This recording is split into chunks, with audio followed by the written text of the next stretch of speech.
And बरंच काही असा चित्रपट आहे आणि पुन्हा एकदा सिद्धार्थ आणि तुम्ही दोघंही एकत्र आहात चित्रपटात.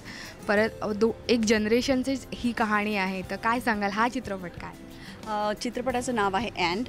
आणि अँड म्हणजे काही असू शकतं आणि अँड प्रत्येकाचा वेगळा असू शकतो आणि अँड कदाचित सगळ्यांचा सेम पण असू शकतो.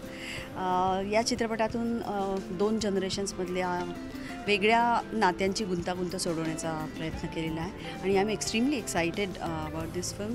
2-3 कारणं आहेत. एक तर इरॉस, प्रकाश कुंटे, रवी जाधव आणि एक खूप आगळा-वेगळा विषय वेगळ्या पद्धतीने खूप तरलतेने याच्यामध्ये हाताळला गेलेला आहे. So I am really looking forward. Marathi चित्रपट आता खरंच वेगळ्या वळणावर आलेला आहे आणि खरोखरच वेगळे प्रयोग मराठीमध्ये चाललेले आहेत आणि ते आशयाच्या बाबतीत आहेत. ही खूप महत्त्वाची गोष्ट आहे. म्हणजे ज्या मराठीमध्ये फॅन्ड्री होतो, ज्यात कट्यार काळजात घुसली होतो किंवा माझ्या रमामाधवसारखा ऐतिहासिक चित्रपट होतो किंवा मुंबई पुणे मुंबईसारखा एक रंजक चित्रपट होतो, तिथेच आता आणखी आशयाच्या दृष्टीने वेगळं सटल काय करता येईल याचे प्रयोग केले जात आहेत आणि ही खूप चांगली गोष्ट आहे. आणि या नवीन प्रवाहाचा या चित्रपटाच्या निमित्ताने पुन्हा एकदा भाग होता येतो आहे याचा मला खूप आनंद वाटतो.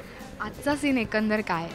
आजच्या सीन मी बघायला आली आज माझं काही काम नाही. आज मी तुम्हाला सगळ्यांना भेटायला आले आणि उद्या माझा पहिला सीन होईल आणि I am expecting a lot out of this film. नक्कीच प्रकाशचा आधीचाही चित्रपट फार सुपरहिट झालेला, वेगळ्या आशयाचा होता, तर ह्यावेळेस काय आपण यावेळेला त्यापेक्षा पुढे जाऊन आम्ही काहीतरी करू शकू असं मला वाटतं आहे.